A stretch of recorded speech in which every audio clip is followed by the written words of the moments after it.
Good evening from the Sunday snowstorm of January 2026. Today I put together a fun little video. Literally today. This video was created all today. I am freaking tired. It's 9:09 p.m. So the Oscar nominations have been unveiled over the past week, and initially this was gonna be an F1 cover piece because the movie got a lot of heat. Formula One, the motion picture, has received 4 Oscar nominations, and I think they're all deserved, but there's one nomination that has become very problematic for some people. Visual effects, sound, and editing are complete no-brainers. The movie is a technical beauty, so that leaves us with a Best Picture controversy. But then I wanted to touch upon some other things, so it's become an Oscars coverage with a fun section on F1.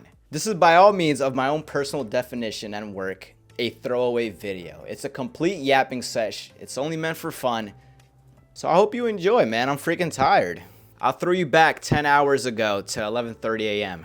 Alright, there's a couple of topics I want to cover today, and just, bear with me. It's hard for me to turn on the content personality, because I don't really make content for the computer. But first, we're going to start with this list right here. The major films that didn't get any Oscar nominations. J. Kelly, Superman. Superman should have got something. Like visual effects. Something, man. Sorry, Baby, Materialist, After the Hunt, 28 years later, which is insane. For me, if I hear that a lot of people love a movie, I think it deserves some sort of nod. I hate this position and this overhead camera because you can tell my glasses are crooked. I hate these. The Long Walk, which I loved. No Other Choice, we're gonna get into that one. Wicked for Good. Wait, Wicked didn't get anything? War of the Worlds, which is a joke. That's the Ice Cube movie. The Testament of Ann Lee. I'm gonna touch on that later. Kiss of the Spider-Woman. Demon Slayer. My Heart Breaks. Wake Up Dead Man. A Knives Out Mystery. And Mission Impossible: The Final Reckoning. Which, you know how I feel about that? God damn. I think No Other Choice is very interesting because this was a movie people wanted to get picked for Best Picture. Like, people were predicting the 10 movies that were gonna be nominated. They made their own predictions.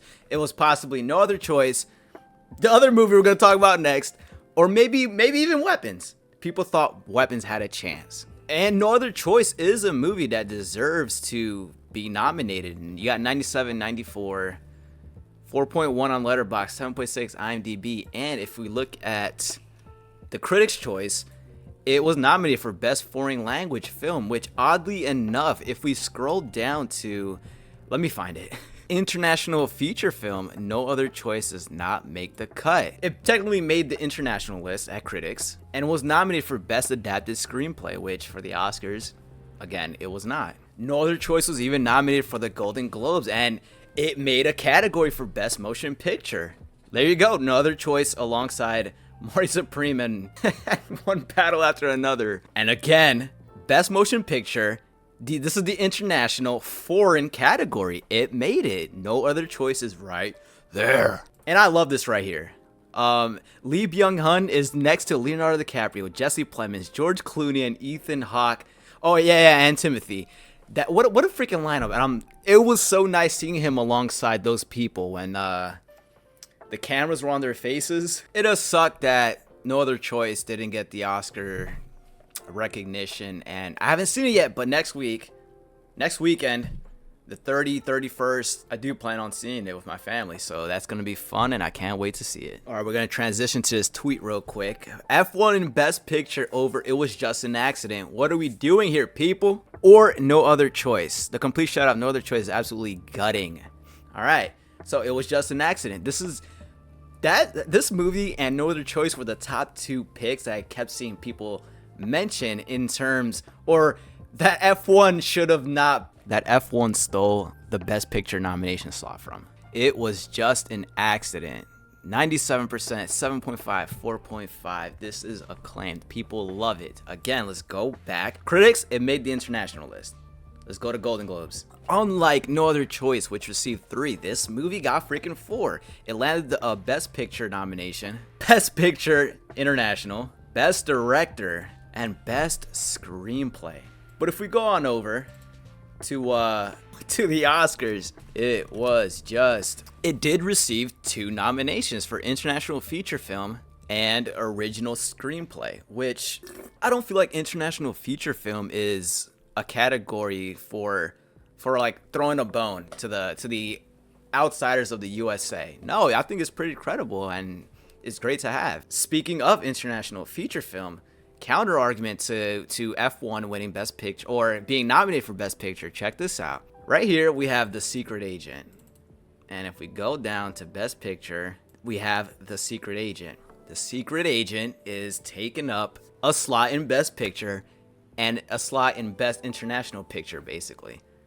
One could argue that The Secret Agent could have been No Other Choice, or it could have been Weapons, or it could have been It Was Just an Accident, but then you'd have the same thing where It Was Just an Accident is taking over 2 slots. And last but not least, The Testament of Anne Lee has some shooters, and one of them is Natalie Portman.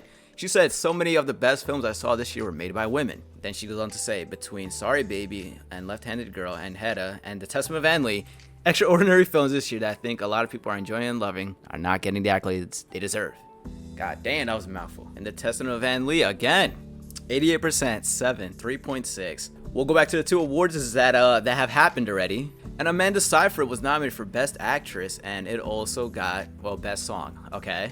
Golden Globes. Again, Amanda Seyfried. So she received 2 nominations. It's sort of like The Testament of Anne Lee was very focused in, or it was carried by Amanda's performance.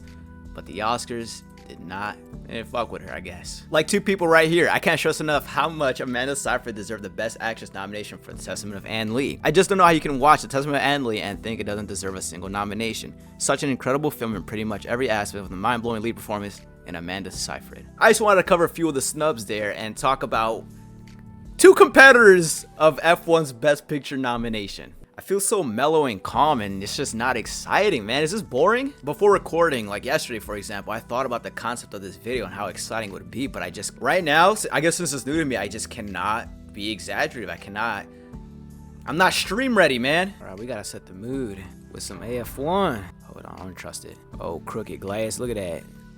Swing. It's about an hour and a half later. I have to re-record this whole future part a second time. I had to take a break. I had to step away. So let's do it. Let's get into the next section, which is, I'm just going to show you a bunch of posts from Twitter X of people upset that F1 made the Best Picture category. We were so focused on our dislike of Train Dreams and Frankenstein that we never noticed the true enemy, F1. What is this Frankenstein slander? Me, because I enjoyed all 3 and find whimsy in even the most surface level pieces of art. Girl, whatever. Facts. I'm sorry, how did F1 get nominated for this? Who did sleep with for this to happen? I don't understand why F1's disliked the movie so much. It was fine because it was bad. I hate when people speak objectively, but was the filming bad? Bro hates fun. Ugh. That's an F1 fan? Brother. F1 in Best Picture over It Was Just an Accident. What are we doing here, people? Or No Other Choice. Hey, chores? Now watching F1. Never mind, I don't think I want to watch this. Apparently I bookmarked 3 of Wendell's posts here, and this is just 1 of 3. So you'll see this freaking fella later. Biggest why is this here? F1 in Best Picture is like the real life version of the clown soldier lined up with the other soldiers. Lol. Dude, F1 rules. F1 was great. Have to disagree. Let's go. F1 in Best Picture. Come on, you guys. The projection is at New York Times. Brother. It's the audience favorite slot. Earned it too. Nah, it deserves it. Boom. Boom. Roasted. F1 is good and I enjoyed watching it in IMAX, but an Academy Awards Best Picture nomination genuinely baffles me. Who was that excited by it that it left that kind of impression? Here's the thing with everything in the goddamn stupid ass world. You could say that for any of these stupid ass movies. You could say that for Begonia, Frankenstein, Hamnet, Marty Supreme. Really? Who was that enthralled by The Secret Agent? Stupid. Man, honestly, I think it comes out on top as my favorite movie of 2025, to be honest. Me. Well, geez, apparently a lot of you were excited. What kind of fucking spell does F1 have over everyone? It's funny they put TM over F1 for trademark, but the movie also works. Frankenstein confounds me. Dude, these people are whack. Like, these people are not real. That F1 sneak, like, if they wanted to nominate a blockbuster, Avatar Fire and Ash was right there. Crazy Avatar didn't make the cut. But are you really a cinephile if you're speaking like that? Yeah, except Avatar is so blah. Why do people shit on things? F1 got in? Fuck off, bro. Rip 2 was just an accident. I was genuinely flabbergasted it got in. Leftist Latina. If you're not white, you have to make literally the greatest film ever to even be perceived. Meanwhile, Brad Pitt can put himself in his fantasy F1 world for a mid-movie and it gets nominated for Best Picture. The crazy thing about filmmaking is that it is a collaboration between so many people. You have the director, you've got producers, the top of the line folk, right?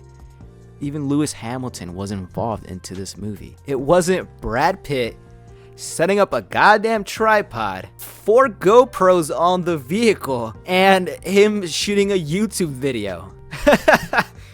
Ah, man.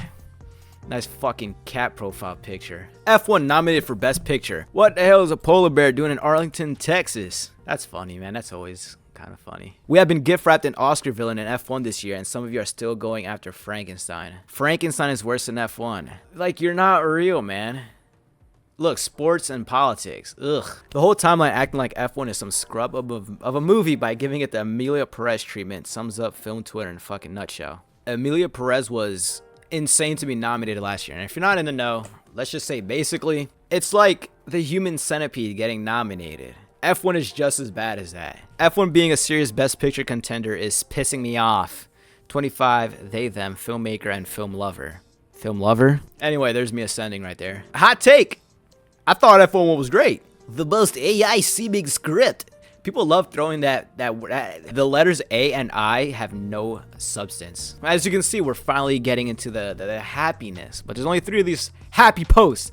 I hate this F1 slander. I feel like I'm getting rage baited. Motherfuckers know nothing about the creation of that movie and how insane it is that it even exists. Yet just say it doesn't belong noms because they didn't see it. And we're gonna circle back to that later on with another Wendell post. Couldn't agree more. One of my favorite theater experiences in years, but film Twitter losers are miserable about anything that isn't a profound and deep story. Now you could say that, but Frankenstein also is artsy. But people don't fucking like that shit neither, apparently. I saw and it's mid as fuck by Mr. Gaping Asshole with a Goggins photo. These are not human beings. These are IEs, internet entities. 100%, the F1 movie disrespect is crazy. It was my favorite movie of 2025 and one of the best cinema experiences I've had in years. And I go to the cinema a lot. I was fired up for hours after I left that IMAX theater. Yo, I've got an IMAX fetish, man. I saw F1 like 8 times. It's so exhilarating, so exciting, so freaking fun. Now that we're done with these posts, I want to have a little bit of fun. We're going to have a little joke around. You know what? I'm glad I'm doing a second take of this because I feel like I have more energy and I'm more of a showman. We're gonna get with the jokes now, right? And they're all the same format, but I got 3 of them for you. All right. Oh wait, no, this is the wrong one. Yo, have you seen this Goo Goo Gaga shit? That's what I do, nigga. All right. POV. People that thought no other choice, or it was just an accident, or weapons, or whatever their favorite movie was gonna get the Best Picture nomination. F1. Stole that shit. That's what I do, nigga. I stole that shit.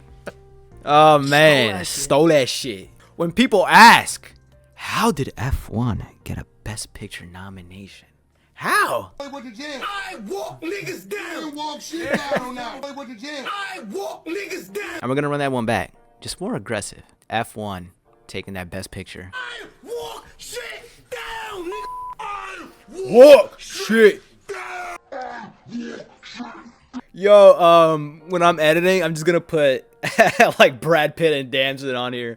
Oh my god. I walk shit down.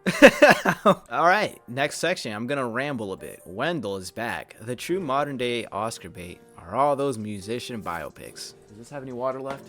Okay, Wendell. His tag is Road to Love and his bio is Gay Boy. I think musical biopics are one of my favorite, if not my favorite type of movie ever. Like, I enjoyed Bohemian Rhapsody. I think Elvis, like, of all time, is probably my favorite movie. And then A Complete Unknown really freaking touched me. Towards the end, touched me. I had tears in my eyes. I felt elated, you know? I felt happy. If sports ceased to exist today, I wouldn't give a shit. I wouldn't be affected. And nothing in my life would change. But you bet your ass they make for amazing films. Like, people really hold themselves back based on a genre that they perceive that they won't like. People box themselves, they hold themselves back, they limit what they consume And point blank, if you avoid certain types of movies, you're just fucking lame. You don't like cool shit, and you don't like fun. And that's it, really. Like, some people genuinely do not like fantasy. Humans are not real, man. And our second last topic is a quick pivot over to... I don't have the post up, Jesus. Resident Jersey girl, fellow Jersey citizen, ex-citizen, Kirsten Dunst. Love her. She was in Spider-Man. She was in Civil War. She was in Roofman. So the other day, the day that the Oscars nominations were announced, she posted a couple of things on her story. This was me to everyone who didn't nominate Jesse Plemons for Best Actor. And she also posted this story where the guy's jerking off Jesse Plemons' performance in 𝙎𝙊𝘾𝙄𝑼 as Daniel Day-Lewis, Sidney Poitier, and just, what did he say? Transcendent level. And then he goes to say it's being overlooked. Overlooked for fucking Chalamet's Marty Supreme, which was like a very good performance, but it wasn't. Some people got mad over that. You know, he's obviously far better than Timmy, yada, yada, yada. It sparked some discourse. And Kirsten posted this photo. Some top level shit, best of the best. Which oh shit, Lakeith Stanfield. Which Palm Club, yo, everyone's on this bitch. Which unbeknownst to me, Timothy did an interview where he said his work has been some top level shit, which makes Kirsten a top level fucking troll. The work ethic I'm bringing to these things, I don't want people to take for granted. I don't want to take for granted. This is really some top level shit. I find that funny. I don't give a shit, man. That's freaking hilarious. I don't care. If you know me, you know I love Timothy, but she's supporting her husband. I don't give a shit. None of this matters. Good for her. And shit, man. At least Jesse's got he got recognition in some of the other award shows. And last, we're gonna end our broadcast today with some praise, some achievements. All right. Timothée Chalamet is nominated at the Oscars for Best Picture and as producer. At 30 years and 26 days old, he becomes the youngest person ever to be double nominated for producing and acting in the same year, surpassing Warren Beatty. Oh shit, Warren's still alive. Fuck yeah, man. Okay, Warren Beatty. Look at that, man. Look at that freaking... Oh my goodness, dude. If you haven't seen Bonnie... I'm so sorry for my spelling. And Clyde. I got this, the mic wires in the way. Bonnie and Clyde, if you haven't seen his movie, go watch it. It's freaking great. Even though those two were pieces of shit, I couldn't help but feel a little bit sad at the end. A little bit tragic. Finally, when Marty Supreme gets a Best Picture nomination, and it did, Timothy will have appeared in 8 of them. The same number as Meryl Streep, Gregory Peck, Henry Fonda, Harrison Ford, Elizabeth Taylor, and Daniel Day-Lewis. Hold on. And Daniel Day-Lewis. Oh, Jesse Plemons too will be in his 8th if 𝙈𝙆𝑾𝙆 gets a Best Picture nomination. That's stupid. I just wanted to do that. Warner Brothers this year has 30 nominations, with 16 from Sinners, 13 for One Battle After Another, and 1 from Weapons. I think Warner Brothers is my favorite studio. I've always said it, but my one beef with them is that they are stingy bastards. My Streets Car Named Desire video is probably one of my top 5 videos. That shit has no views. It's freaking phenomenal though. But Warner Bros, I got a copyright claim, disputed it. They said, nah, you're not free, man. So they fucked over my video, even though I'm not even monetized. But that sucks. The last post before we go back to the chair is Sinners' record-breaking 16 Academy Award nominations. Now, if they didn't do casting this year, it'd be 15. But we're not gonna talk about that, right? We got 16 with picture, director, screenplay, leading role, supporting, hair and makeup, and the score, and casting, and production, and costume design, and song, and editing, sound, visual, and cinematography. I love this movie. Top 3 movie of the year. I didn't care about it at first. The trailer seemed alright, but I showed up. Michael B. Jordan, right? It's like automatic watch. You're gonna find yourself in the theater if they're working together, or if either of them separately put out a project. And it's crazy that a movie I didn't really care for much inspired me enough to put out this long ass, I think it was like 17-minute video. Yeah, 17-minute video right before my birthday. It's exceptional. It deserves it.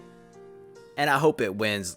Fuck it, call it, let's say at least 6 of them. 6 of the 16. Whatever you're betting for in these awards, good luck. And we're gonna set the mood. You can't even see the screen, but we're gonna set the mood with a Marty Supreme song.